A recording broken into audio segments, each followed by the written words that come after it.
ফজরের নামাজটা কাজা হয়ে গেলে কখন পড়বেন? সূর্য ওঠার পরে, নাকি যখন আপনার ঘুম ভাঙে তখন, নাকি জোহরের সময়, নাকি পরের দিন জোহরের সময়, কিংবা পরের দিন ফজরের সময়?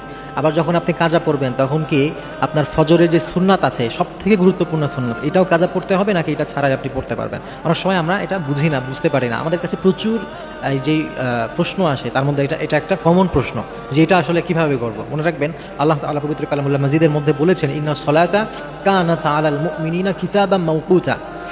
আল্লাহ তাআলা কিন্তু নামাজের জন্য নির্ধারিত একটা সময় দিয়েছেন। প্রত্যেকটা নামাজে, যে 5 ওয়াক্ত নামাজ আছে, এটার একটা শুরু আছে এবং শেষ আছে। ওই নির্ধারিত সময়ের মধ্যে আল্লাহ তাআলা নামাজ পড়ার হুকুম করেছেন।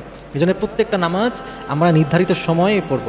কিন্তু কোনো কারণে সাধারণতই আমাদের অনেক সময় ফজরের নামাজ অনেকের ছুটে যায় ঘুমের কারণে। যদি ছুটে যায়, এটা আমরা অনেক সময় আছি যে মনে করি এখন পড়া যাবে না, বোধহয় জোহরের সময় পড়তে হবে। কেউ মনে করেন যে এটা বোধহয় আগামীকালকে ফজরের সময়, ওয়াক্তের সময় পড়ে নিতে হবে বা জোহরের সময়। ব্যাপারটা এমন নয়। আপনি যখন ঘুম ভাঙবে আপনার, যখন আপনি বুঝতে পারবেন যে আপনার নামাজ কাজা হয়ে গেছে, ওই মুহূর্তে আপনি পড়ে ফেলবেন, নিষিদ্ধ 3টা সময় ছাড়া। নামাজের 3টে সময় এমন আছে যেই সময়ে নামাজ পড়াটা হচ্ছে নিষিদ্ধ। একটা হলো যখন সূর্য উঠে, সূর্য ওঠার সময়, সূর্যোদয়ের সময়, এ সময় নামাজ পড়া একেবারে নিষিদ্ধ। আর একটা হচ্ছে ঠিক দুপুরবেলা, একদম যখন দুপুর সূর্যটা মাথার উপরে থাকে, ওই সময় কিছু মুহূর্ত আছে। এক্স্যাক্ট সময়টা আমাদের প্রতিদিন কিন্তু একটু চেঞ্জ হয়, একটু এদিক ওদিক হয়। এইটা এখন অনেক মোবাইলের তো এখন অনেক অ্যাপ পাওয়া যায় যেগুলোতে নিষিদ্ধ টাইম, এক্স্যাক্ট টাইমটা দেখায়। আপনারা ওইগুলো দেখে নেবেন যে দুপুরবেলায় একটা সময় আছে, ওই নিষিদ্ধ সময়, ওইটার সময় ছাড়া সূর্যোদয়ের সময় আর সূর্য যখন অস্ত যায়, একদম অস্ত যাওয়ার সময়টা, এই 3টার সময়ে নামাজ পড়া নিষিদ্ধ।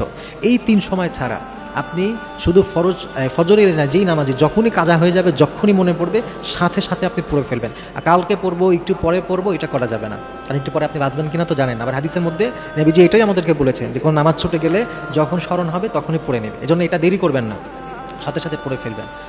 এরপরে আরেকটা কথা মনে রাখতে হবে যে অনেক সময় আছে ফজরের নামাজের যেই সুন্নাত, এটার গুরুত্বটা অনেক বেশি, এতই বেশি যে নবী সাল্লাল্লাহু আলাইহি ওয়াসাল্লাম বলেছেন, দুনিয়ার মধ্যে যা কিছু আছে এর মধ্যে সবথেকে গুরুত্বপূর্ণ হচ্ছে এই ফজরের 2 রাকাত সুন্নাত। এই জন্য নবীজি এই সুন্নাতটা জেনে বুঝে কখনো ছেড়ে দেন নাই।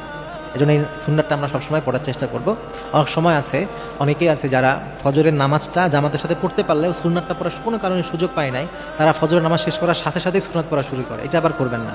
ফজরের সুন্নাতটা যদি পড়তে চান, সূর্য উদয় হওয়ার পরে ইনশাআল্লাহ পড়বেন। তো আপনি যখন ফজরের নামাজ কাজা হয়ে গেছে, আপনি চাইলে সুন্নাত সহও পড়তে পারেন, অথবা সুন্নাত ছাড়াও কাজার সময়টা আর কি, সুন্নাত ছাড়াও আপনি পড়তে পারেন। সুন্নাত পড়লে কোনো উলামা একরাম ভালো বলেছেন যে সুন্নাত ছাড়াও আপনি শুধু ফজর নামাজের 2 রাকাত কাজা নামাজ, এটাও আপনি পড়তে পারবেন ইনশাআল্লাহ। মহিলারা ফরজ নামাজের পরে একটি দোয়ার আমল করলে সংসারে বরকত হবে, রিজিকে বরকত হবে, তার স্বামীর আয়ে বরকত হবে, উন্নতি হবে ইনশাআল্লাহ।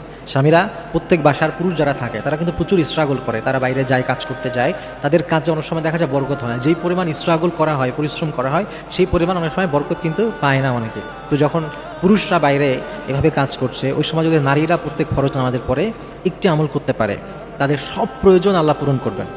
সেইটা কি? সেটা হলো প্রত্যেক ফরজ নামাজের পরে আপনারা পড়বেন যে ইয়া কাযিয়াল হাজাত, এটা পড়বেন 7 বার করে, ইয়া কাযিয়াল হাজাত, ইয়া কাযিয়াল হাজাত, এটা পড়বেন।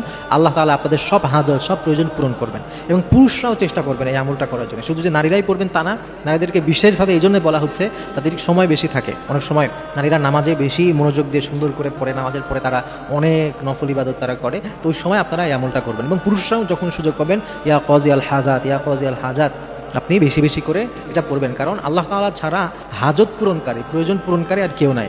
আপনি যত জায়গায় যান, যত দরবারে যান, দিন শেষে আল্লাহর কাছে আসলে আমাদের ফিরে আসতে হবে। তো আমাদের যত প্রয়োজন, এটা যদি আমরা আল্লাহর কাছ থেকে নিয়ে নিতে পারি, আল্লাহ একমাত্র আমাদের প্রয়োজন পূরণ করতে পারেন। এজন্য এই দোয়াটা বেশি বেশি যদি আমরা পড়তে পারি, আল্লাহ তাআলা আমাদেরকে রিজিকে বারাকা দিবেন ইনশাআল্লাহ।